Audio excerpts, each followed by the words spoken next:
एक पेंगुइन जिसका नाम पीगो होता है, वो अपने दोस्तों के साथ बर्फानी समंदर के किनारे खेल रहा होता है। तभी अचानक वहां समंदर में तूफान आता है और पीगो इस तूफान में बह जाता है। पीगो के दोस्त पीगो को इधर उधर देखते हैं और कभी पीगो को समंदर के किनारे पर आकर आवाजें देते हैं, मगर पीगो का कुछ पत्ता नहीं चलता। वो पीगो के दोस्त बहुत परेशान होते हैं।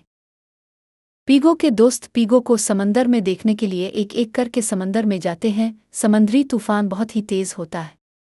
उनको पीगो कहीं नहीं मिलता। पीगो समंदर के दूसरे किनारे पहुंच जाता है। वहां इससे एक लालकी और कुछ दूसरे पेंगुइन मिलते हैं। वो लालकी पीगो को अपना नाम बताती है कि मेरा नाम औभा है, और पीगो इसे अपना नाम बताता है। पीगो अबिये को एक नक्शा देता है और इसे बताता है कि मैं समुद्री तूफान में बहकर अपने इलाके से यहाँ आ गया हूँ। क्या तुम मुझ मेरे इलाके में वापस जाने में मेरी मदद करोगी? अबिये और उसके दोस्त पीगो को इसके इलाके में ले जाते हैं। पीगो बहुत खुश होता है और अबिये का शुक्रिया अदा करता है और फिर वहां से अपने घर को चला जाता है। वहां पीगो के इलाके में एक बर्फ का पहाड़ टूट कर गिरता है और इस बर्फ के पहाड़ के नीचे काफी पेंगुइन्स आ जाते हैं और कुछ वहां से अपनी जान बचाकर भागते हैं। पहले की तरफ एक बार फिर समुद्री तूफानों में पेंगुइन्स फिस जाती हैं और कुछ मच्छरों के जाल में फंस जाती हैं। बड़ी मुश्किलों का सामना करते हुए सारे पेंगुइन्स वहां से दूसरी जगह चले जाते हैं। जब पीगो अपने इलाके में पहुंचता है और देखता है कि यहाँ तो सब कुछ ही बदल गया है, वो अकेला ही वहां खड़ा होता है।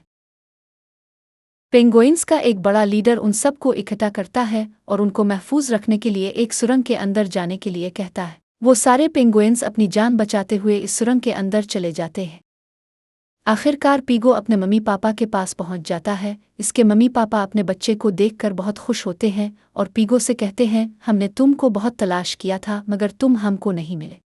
पीगो के मम्मी पापा और उसके बहन भाई पीगो के वापस आने की खुशी में जश्न मनाते हैं। वो समंदर के अंदर एक बर्फानी टुकड़े पर बैठकर वापस अपने इलाके की तरफ चले जाते हैं।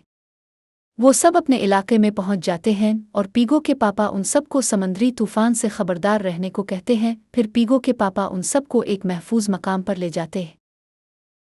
सारे पेंगुइन्स एक महफूज मकाम पर आने के बाद बहुत खुश होते हैं और वहां के पानी में खेलते हैं, खूब मज़े करते हैं।